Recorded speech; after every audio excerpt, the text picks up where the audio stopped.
In 2008, the fourth entry in the Devil May Cry series was released on numerous platforms, selling 2.3 million units worldwide, thus becoming the most commercially successful game at the time. It should have been a win for Capcom, but ironically, they weren't pleased with the figures. Fortunately, a new title was still on their minds, but its production would face significant changes. One of those was, rather than developing the new game in-house, they gave the task to a third-party studio called Ninja Theory, which had experience making action titles like Heavenly Sword and Enslaved Odyssey to the West. Also, Capcom made it clear they wanted this installment to be different tonally. These changes, and others, would make it a reboot instead of a sequel, eventually releasing in 2013 as DmC Devil May Cry, a game that has become one of the most infamous entries in the franchise. Hey, Snake Eye! After a night of drinking and womanizing, Dante is disturbed by an unknown lass, stating he is in danger, but their conversation is cut short when he's dragged into limbo as a hunter demon attempts to kill him. Fortunately, Dante survives, and the woman earlier, called Kat, takes him to her boss Virgil, leader of an organisation named the Order. Furthermore, Virgil is his twin brother, and both are descendants of an angel mother and demon father, making them Nephilim. The Order aims to bring down Mundus, the immortal demon king who keeps the city's population monitored and docile, and now wants to control the world through debt. Mundus is also immortal, but he relies on the Hellgate to maintain this condition, and Virgil believes drawing him away will leave him vulnerable. Knowing this, their past, the tragic fate of their parents, and what's at stake, Dante cooperates in putting a stop to Mundus and his operations. Which one do you want to do first? Before Ninja Theory started working with the Japanese Enterprise, the games I've already mentioned, though liked by numerous gaming outlets, didn't do well regarding copies sold. Despite this, Capcom was impressed with the studio's work and felt they would be ideal for creating a Devil May Cry game. However, some members from Capcom did aid the British-based studio, ensuring the release would be similar to previous entries but with a different direction. Unfortunately, it's the latter detail which has contributed to the game's infamy, and one change in particular has rubbed many players the wrong way. But we'll get to that later. Not in a million years. DmC Devil May Cry still uses delayed-based combos, with a stylish meter encouraging variety in your attacks. Dante begins with his Rebellion sword and Ebony and Ivory pistols, gradually expanding his infantry across the 20 missions. White orbs dropped by enemies are for upgrading Dante's moves and weapons, making him more effective in battle, whereas red orbs are for items and to boost Dante's health and Devil Trigger gauges. Players can spend both within the in-game shop at divinity statues or before starting missions. Plus, having the option to try out moves before buying is beneficial. As for his tools of doom, they've gotten a makeover. Because he is a Nephilim, Dante is able to wield angel and demon weapons. For instance, Osiris is an angelic scythe ideal for crowd control, while Arbiter hits hard and can break through enemy defences. He also has Ophion, a grappling whip for traversal, but is also applicable in combat, though the effects vary depending on its form. Nevertheless, using this with his expanding repertoire, DmC does a solid job keeping the player engaged. Another positive is DmC features weapon switch combos, where you can start with one armament and then transition to another midway through. Sure, weapon switching has been a feature in past DmC games, but Ninja Theory has designed it so moves can flow into one another seamlessly, while allowing different attack combinations when using multiple armaments. It's a good way of motivating players to use this method, instead of using weapons in isolation to perform combos. It is also helpful the directional pad alternates Dante's available arsenal, while the triggers activate either angel or demon armaments, depending on which one is enabled. Yet, once you're in the zone, there's no better feeling than annihilating fiends without interruption.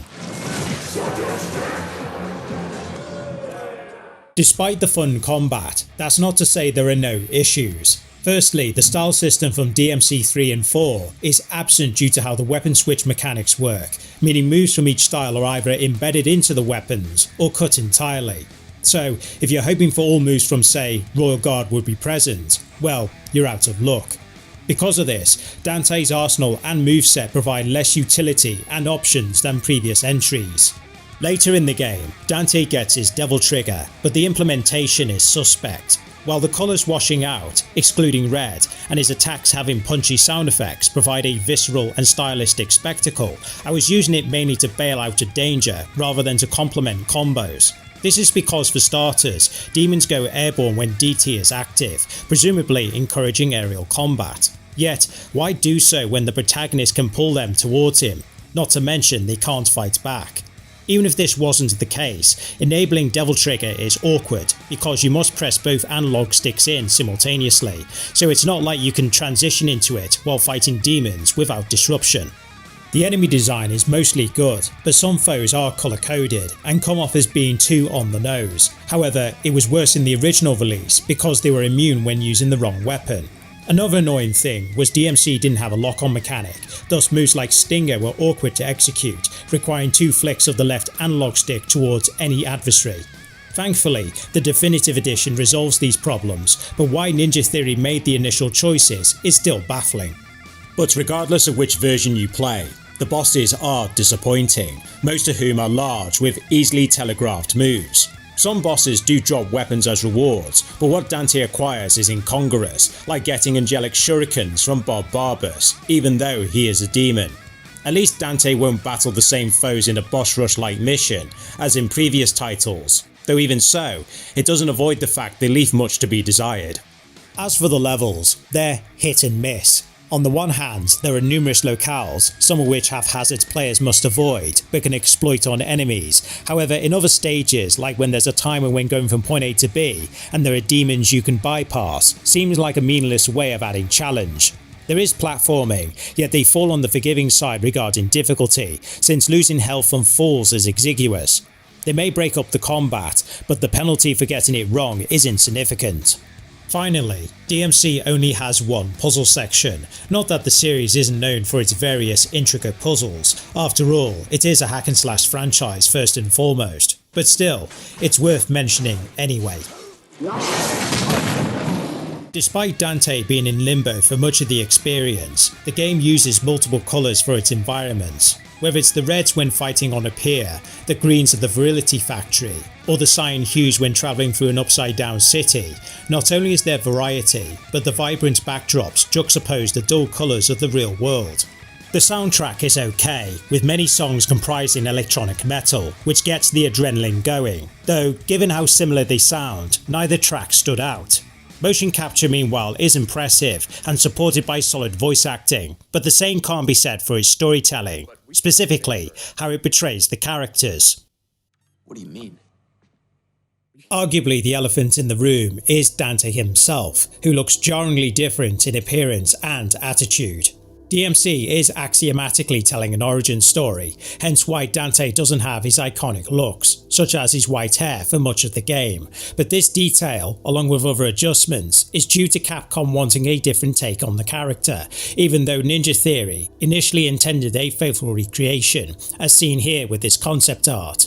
But even with the devs following Capcom's instructions, it's not like they were scot-free from all the controversy, as they made statements about Dante wasn't cool in a contemporary sense. Yet, they didn't realise the intricacies of the character, such as his fun, assured and cocky persona, his humanity, despite possessing demon qualities, being a defining characteristic, and let's not forget the over-the-top antics he's capable of doing.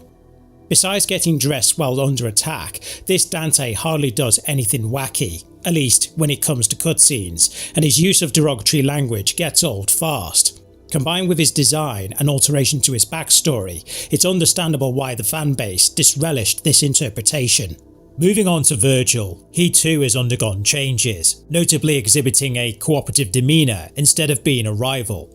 At first glance, this is not inherently a bad thing, as the vendetta between the two was already established in Devil May Cry 3, so to have a story of their relationship worsening is an interesting concept. The problem is its execution is maladroit, which isn't helped by the number of plot holes that emerge. Virgil's true motivation for stopping Mundus, for instance, seems reasonable at face value, but he never discloses this until the end, and because Virgil contributes little in combat, relying on his sibling to do the heavy lifting, it renders this version of the character unskillful. As such, the revelation and enmity it builds towards transpires to an implausible conclusion. Next is Kat, an individual who can see into limbo and serves as a guide for the protagonist. Kat's relationship with Dante is unconvincing, seeing how little they have in common, and she also becomes a damsel in distress at some point. There is a backstory with Virgil and how she dealt with her father, who was a demon, but given the slipshod writing, Kat doesn't leave a lasting impression. Then there is Mundus, who, unlike his original counterpart, isn't Menacious as the main villain. The original Mundus was an anonymous figure for the most part, but this illustrates he was a deity not to mess with, using his minions to do his work regarding the protagonist as just being a nuisance, and he's willing to kill those who fail him without remorse. The reboot version, on the other hand, goes berserk whenever Dante defeats one of his subordinates, and in turn comes off as being a tryhard instead of baleful. Me, a god,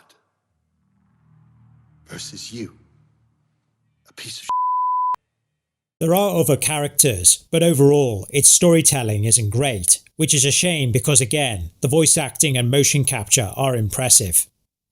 In conclusion, DmC Devil May Cry is not just a product of its era, it is also a victim of circumstance. That is not to say it's a terrible game, as there is merit within, but if Devil May Cry 4 had more development time, a bigger budget, and Capcom wasn't so fixated on its sales, a reboot would have been unneeded. Of course, it didn't play out this way, and due to the backlash, it's no wonder the series returned to the original continuity with Devil May Cry 5, though I'll reserve judgment on that one for another day. DmC Devil May Cry is divisive at best, and controversial at worst.